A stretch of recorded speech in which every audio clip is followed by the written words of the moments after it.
was given yesterday on the act on how to become a star. He said it well. I took time to respect my bosses. I took time to respect the people like Kofi Olomide who put me on the limelight. And that is why my followers are respecting me, because they know I have respected the people who have put me on the platform. And so they respect me because I'm putting them on the platform. That's what we like to. There is more of a fight of I am the best, who is the best, I've got to be the best. No, in arts, it's posterity that goes around to show who's the best. Even when you're not there, it comes back to you to say this was the best. Yes, I know that it's gone to self-acclamation, where we now in the world want to decide if we are good or not good. But then let's get back to face the reality. This young man brought a band to this country. I am calculating the amount of money he is taking back home. So you being the first or you being the last, and you don't make the money and you don't make the name, that stays on you. No matter how much we shout on Facebook here, that luxury of getting back to realize your capability gets functional only through your desire and personal enjoyment.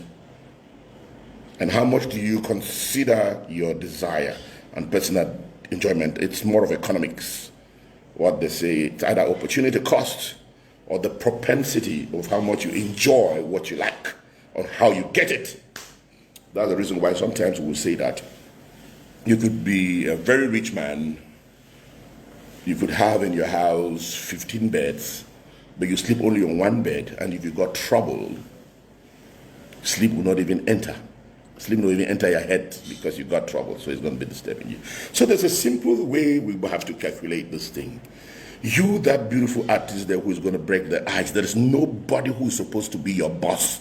Music is getting into the studio and playing something beautiful, extra, like we're proud of who we are, and people will love it. Then after you play the first one, you do what is called continuity. You play another one, and you play another one, and you play another one, and you get consistent, and you work hard. Then you improve on the next one, and you improve on the next one. Then you become a star. It is not playing one and playing the other one, and then they start fighting the next man instead of working hard to play the next one. But then after you're so comfortable, your character changes. They come to this restaurant, they start expecting you. Oh, the thing that there's a brand new brand in their heads, and instead of working, they now have time to. That's why every Cameroonian artist, this young generation, after they sing the first song that blows and people like it, the second song is usually about them. You thought I wouldn't succeed, I have succeeded. Oh, you thought after every song they sing, the next song is talking about themselves, how they have succeeded, at what level.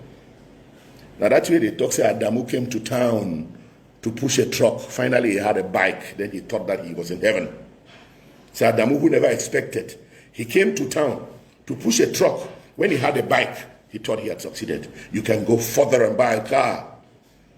Go check it out. Most of the songs we sing here locally are either about a lady, or the next song is singing about how you just got successful. Then you're there. The successful second song is usually the fate of your inferiority complex.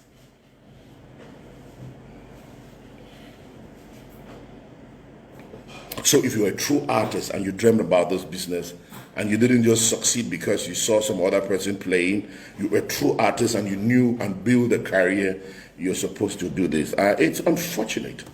I would say this. Very, very unfortunate, I would say this. The last concert I went to was a concert organized by Techno Cameroon. And it was purely a Cameroonian concert. It had a huge crowd too. And I saw the people supporting the Cameroonian artists there. What embarrassed me was the fact that most of the artists there were incapable of singing their own songs. Fali yesterday sang his songs, the same voice that I hear in the CD is the same voice I heard on that stage. Get some of these so-called superstars around here who, instead of working, want to criticize themselves and put them on a live stage. They forget and start shouting, ho, ho, ho. They forget their rhythms, because they know most of them sing off gum. They start instead animating their own songs instead of singing. Then the crowd is singing their song, then they're animating it. Ho, ho, ho, ho. was whole part of your lyrics. People pay to come and watch you sing and you're shouting ho, ho, ho. If you're an artist, and let me tell you, if you cannot hold a microphone and sing your song the right way in a good gum in public, resign. There is still time for you. You can get to the law school.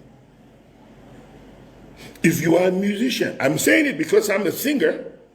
If you're a musician, I'm a singer far better off than a lot of them. If you're a musician and you go to a new stage and they bring a song in a different gum and you cannot swap and change and sing in that gum, there is still an opportunity for you in the law school. I always get back to Milli Vanilli to tell you the experiences we had. Milli Vanilli was a band in the early 90s that did what lots of Cameroonians are doing. They came with about 4 songs that hit the whole world. Isn't you remember? Isn't, it was everywhere. Now, the singers of Milli, this Isn't You Remember, were called Milli Vanilli, 2 handsome mixed blood boys, huge in body, bodybuilt. The whole world loved them. But one day on stage, they went to play and everything went off. They had to sing live. They couldn't sing that song. They could not sing that song. They became the most unpopular artists of the time.